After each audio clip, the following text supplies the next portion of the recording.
I was sent a code for Turbo Overkill. It is a first-person boomer shooter made by Trigger Happy Interactive. It is available on Xbox, PlayStation, Nintendo Switch, and Steam. I love me a first-person shooter, and I love me a boomer shooter. Boomer shooter are my favorite. Boomer shooters are my favorite shooters. Do I like Turbo Overkill? Bits and pieces. It starts out incredibly well. Here's its opening.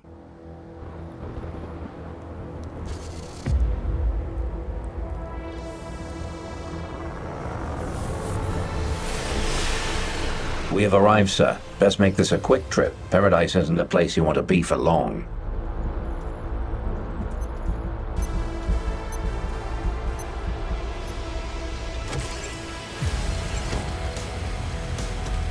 The Sin virus is rapidly spreading its tendrils across the city. Your mission, burn it out. Purge it at absolutely any cost. Good hunting, sir.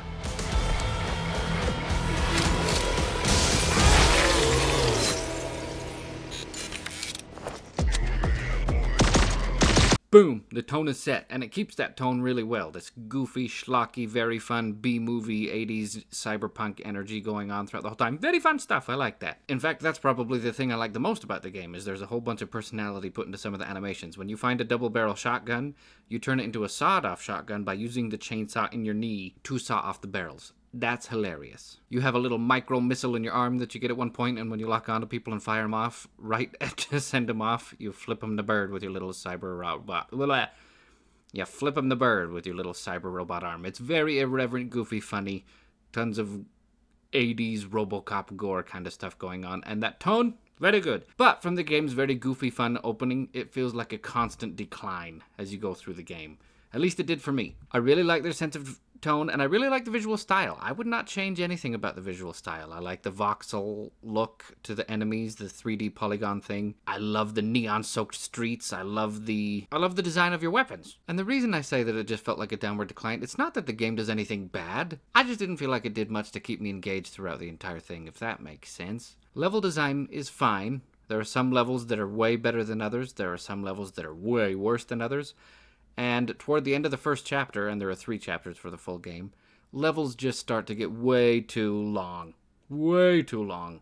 And it feels like the game approaches a quantity over quality kind of approach. Not only to the level design, but to just the general vibes of the game itself.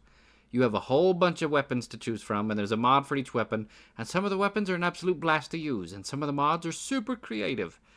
But I feel like the game would have benefited a lot from a sharper focus on just a few weapons and a few mechanics, rather than all this bloat. That's the word that I would use for a lot of the game. There's just a lot of bloat. Bloat to the levels, bloat to the weapons, bloat to the combat. Oh, the combat, there's plenty of enemies, a lot of enemy variety, but enemies are just too tanky for a shooter that's trying to be this fast-paced. I played through the game on hard, and you might be thinking, well, if you played it on hard, of course they're tanky, haha. But I went down to the other difficulties just to check things out, and even on the easiest difficulty, it still feels like enemies take too much time to actually dispatch. I don't want to say that when you have combat encounters that they just randomly, haphazardly throw the enemies in there left and right, because it definitely feels like there's some orchestrated effort of, in this room, we're going to have this type of enemy and this type of enemy. But even with that orchestrated effort, it just feels like a whole bunch of wave after wave after wave of enemy coming at you, and it just doesn't stop. And it's not, the combat doesn't feel rewarding enough for that kind of stuff. Not only because of the super bloated enemies, but weapons get outdated and outmoded almost immediately when you pick up a new one. Some of the mods that attach to, let me try that again. Some of the mods that you attach to your beginning weapons still remain useful, like the EMP grenade thing on the original shotgun, but the normal fire for the shotguns quickly become like the least efficient way to use those weapons. And you feel like you're being railroaded into using specific weapons the whole time just to progress. I feel like a lot of the bloat would be a whole lot easier to endure and power through if the story was in any way pulling you in, but it's a very, very minimal, very goofy, very turn your brain off kind of story, just like some kind of 80s action flick, but it doesn't feel like it's actually saying anything, which is a bit of a bummer for a cyberpunk setting, because I feel like a cyberpunk setting is the perfect setting to make some kind of subtext or theming, but it doesn't even really explore that. It's just in a cyberpunk world. But it takes advantage of the cyberpunk goofiness by giving you a whole bunch of enemies that are very unique to the cyberpunk setting. The most creative enemy designs are the bosses. And the rest of the enemy designs, they're fine. I'm having a hard time coming up with ways to say that I didn't enjoy the game that don't sound super duper mean. But Turbo Overkill is like a greasy bag of potato chips. When you're eating it, it's like, oh, this is kind of good, but you don't feel very good after it, and you're not really going to remember it. It's not going to be something that you tell people, oh, I had the best bag of chips the other day. Oh, and one of my biggest beefs is that on a controller, on a console, the game in general does not feel very good. By default, it has aim assist on, and I couldn't turn that stuff off fast enough. It felt like I had a very competitive sports father watching me play who had his hand on my neck going, aim at this one, now aim at that one, look over there, what are you doing, are you stupid? And I don't know.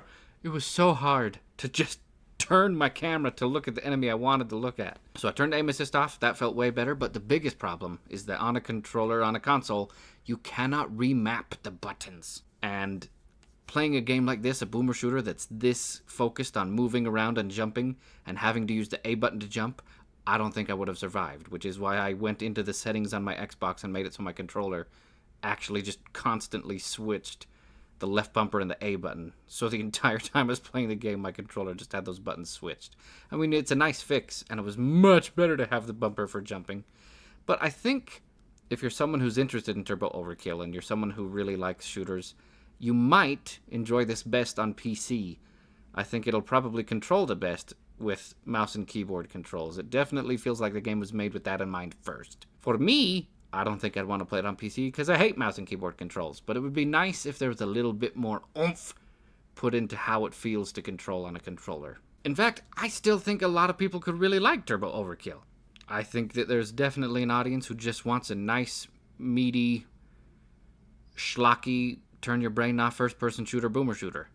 And there's some variety, too, to the gameplay where you have some vehicle sections. And again, the vehicle sections don't really control well on a controller at all, especially the flying car, even though the flying car is cool as hell.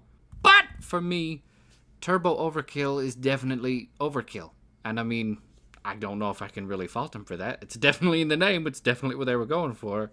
But the game starts at the climax level of action, excitement, and going crazy. And it tries to sustain that for way too long at that level. And I just don't feel like it does that because it doesn't have enough hills and valleys.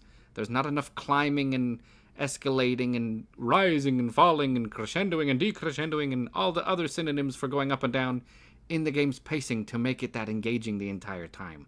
This is the video game equivalent of drinking 18 cans of Red Bull and just thinking that'll be enough. And for some people, go for it. You down the Red Bull, you psychopath. But for me, I just wasn't that into it. And I think that what I'd give Turbo Overkill is a C. It was fun, but it's ultimately an average first-person shooter experience for me. Many thanks to the devs for sending me a code through Keymailer.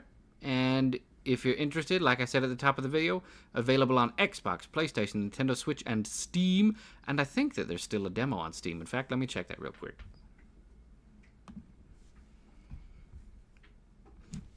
Yes, there is a demo on Steam. If you want to give the game a try before I'm given a buy, you can try the demo on Steam. I just confused my brain with how fast I was saying it. Anyway, that's all from me. Peace out! Sir, could use some more assistance here.